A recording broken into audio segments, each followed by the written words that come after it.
was trying to think, what could I say that could actually be helpful or useful to you in the future? And I thought I'd perhaps tell the story of how I sort of came to be here. How did some of these things happen?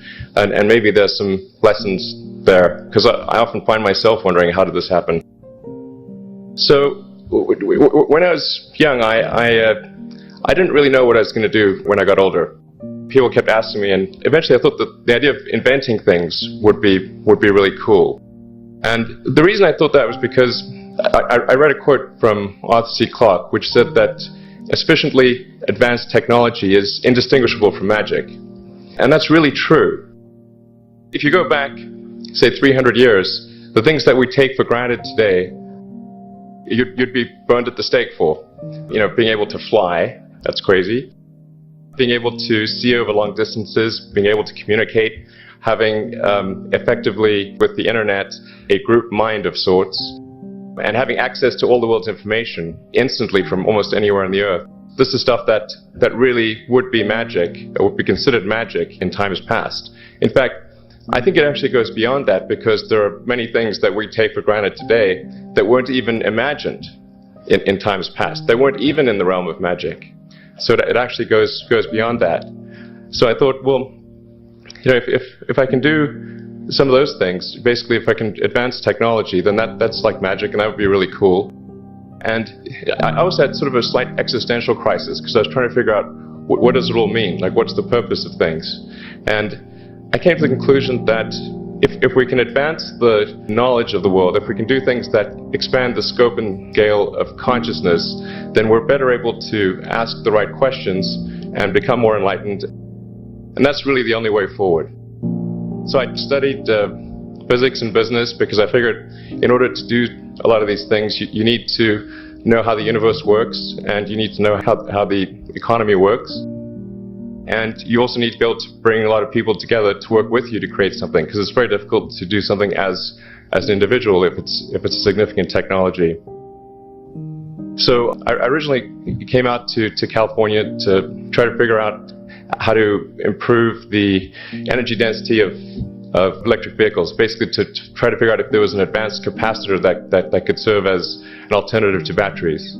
That was in '95, and that's also when the internet started to happen. And I thought, well, I can either pursue this technology where success may not be one of the possible outcomes, which is always tricky, or participate in the internet and be part of it. So I decided to drop out. Did some internet stuff. Did a few things here and there. One of which was PayPal. And I think maybe it's helpful to say one of the things that was important then in the creation of PayPal was kind of how it started, because the initial thought was with PayPal was to create an agglomeration of financial services. So to have one place where all of your financial services needs would be seamlessly integrated and work smoothly. And then we had like a little feature which was to do email payments. And whenever we'd show the system off to someone, we'd show the hard part, which was the agglomeration of financial services, which was quite difficult to put together. Nobody was interested. Then we'd show people email payments, which was actually quite easy, and everybody was interested. So this is, I think it's important to take feedback from your environment. You know, you want to be as closed loop as possible. So we focused on email payments and really try to make that work, and that's what really got things to take off. But if we hadn't responded to what people said, then we probably would not have been successful. So it's important to look for things like that and focus on them when you see them, and correct your prior assumptions. And then going from PayPal, I thought, well, what are some of the other problems that are likely to most affect the future of humanity? It really wasn't from the perspective of what's the rank-ordered best way to make money, which is okay, but it was really what I think is going to most affect the future of humanity. So I think the biggest terrestrial problem we've got is sustainable energy, but the production and consumption of energy in a sustainable manner. If we don't solve that this century, we're in deep trouble. And then the other one being the extension of life beyond Earth to make life multiplanetary. So the latter is the basis for SpaceX, and the former is the basis for Tesla and Solar City. And when I started SpaceX, it actually, initially, I thought that, well, there's no way one could possibly start a rocket company. I wasn't that crazy. I thought, well, what is a way to increase NASA's budget? That was actually my initial goal. So I thought, well, if we can do a low-cost mission to Mars, something called Mars Oasis, which would land seeds in dehydrated nutrient gel, and you hydrate them upon landing, and then you'd have this great sort of money shot of green plants on a red background. The public tends to respond to precedents and superlatives, and this would be the first life on Mars, the furthest that life's ever traveled, as far as we know. And I thought, well, that would get people really excited, and therefore increase NASA's budget. So obviously, the financial outcome from such a mission would probably be zero. So anything better than that was on the upside. So I actually went to Russia 3 times to look at buying a refurbished ICBM, because that was the best deal. And I can tell you it was very weird going there in late 2001, 2002, going to the Russian rocket forces and saying, I'd like to buy 2 of your biggest rockets, but you can keep the nuke. That's a lot more. They thought I was crazy, but I did have money, so that was okay.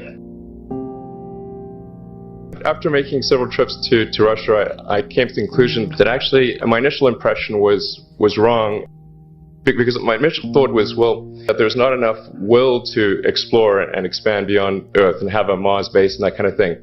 But I came to the conclusion that that was wrong. In fact, there's plenty of will, particularly in the United States, because the United States is a nation of explorers, of people who came here from other parts of the world. And I think the United States is really a distillation of the spirit of human exploration. But if people think it's impossible, or it's going to completely break the federal budget, then they're not going to do it.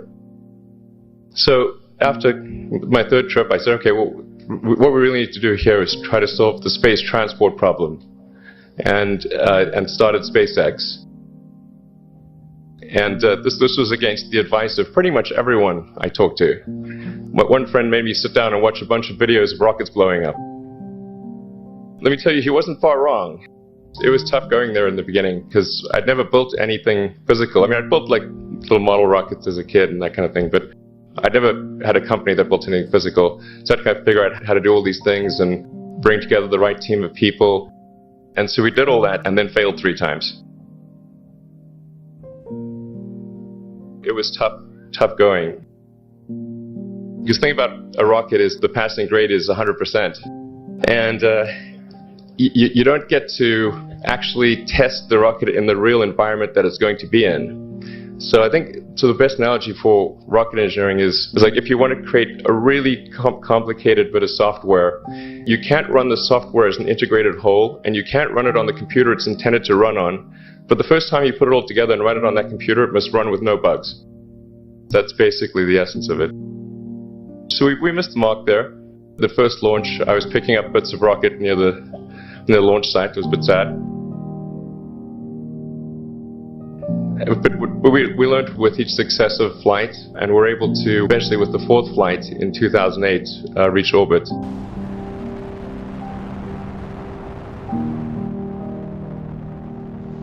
And that was also with the last bit of money that we had. So, thank goodness that happened. I think the saying is 4th time's the charm. So we got the Falcon 1 to orbit, and then began to scale that up to the Falcon 9, which is about an order of magnitude more thrust. It's around 1 million pounds of thrust. And we managed to get that to orbit, and then developed a Dragon spacecraft, which recently was able to dock and return to Earth from the space station. That was a white-knuckled event. It's a huge relief. Still can't quite believe it actually happened. But there's a lot more that must happen beyond this in order for humanity to become a spacefaring civilization, ultimately a multi-planet species. And that's something I think it's vitally important, and I hope that some of you will participate in that, either at SpaceX or at other companies, because it's just really one of the most important things for the preservation and extension of consciousness. I mean, it's worth noting, as I'm sure people are aware, that the Earth has been around for 4 billion years, and civilization, at least in terms of having writing, has been around for 10,000 years, and that's being generous. So it's really somewhat of a tenuous existence that civilization and consciousness as we know it has been on Earth. And I think I'm actually fairly optimistic about the future of Earth. I don't want to sort of people to have the wrong impression that I think we're all about to die. I think things will most likely be okay for a long time on Earth. But not for sure, but most likely. But even if it's sort of 99% likely, a 1% chance, it's still worth spending a fair bit of effort to ensure that we have backed up the biosphere, planetary redundancy, if you will. So I think it's really quite important. And in order to do that, there's a breakthrough that needs to occur, which is to create a rapidly and completely reusable transport system to Mars, which is one of those things that's right on the borderline of impossible. That's sort of the thing that we're going to try to achieve there with SpaceX. And then on the Tesla front, the goal with Tesla was really to try to show what electric cars can do, because people had the wrong impression. We had to change people's perception of an electric vehicle, because they used to think of it as something that was slow and ugly and had low range, kind of like a golf cart. So that's why we created the Tesla Roadster, to show that you can be fast, attractive, and long range. And it's amazing how, even though you can show that something works on paper and the calculations are very clear, until you actually have the physical object and they can drive it, it doesn't really sink in for people.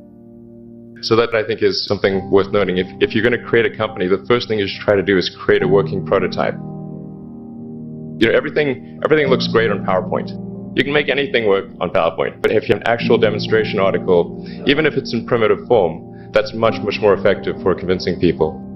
After we made the Tesla Roadster, people said, oh, sure, we always knew you could make a car like that. It's an expensive car, and it's low volume, and it's small and all that, but you couldn't make a real car.